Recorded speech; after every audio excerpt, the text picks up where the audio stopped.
රුවන්වැලි සෑයට යන්න. මහ සෑයට ගිහින් කරලා බලන්න අද්දුටුවයි ප්‍රත්‍යක්ෂයි වැඩෙනවා. ගිහින් උදේම 4 කමටහන් වඩන්න මහ සෑය ළඟ. වඩලා ජීවිතේ පූජා කරන්න බුදුරජාණන් වහන්සේට.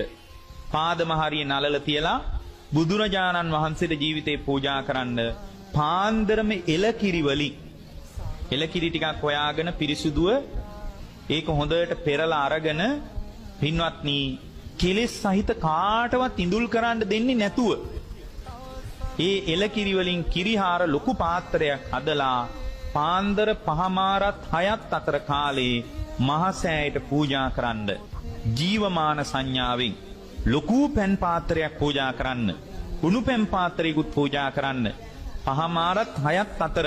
ඇයි එහෙම වෙලාවල් කියන්නේ කියලා එහෙම අහන්න එපා. මට මේ වෙලාව කියන්න වෙලාවක් නැහැ. එහෙම පූජා කරලා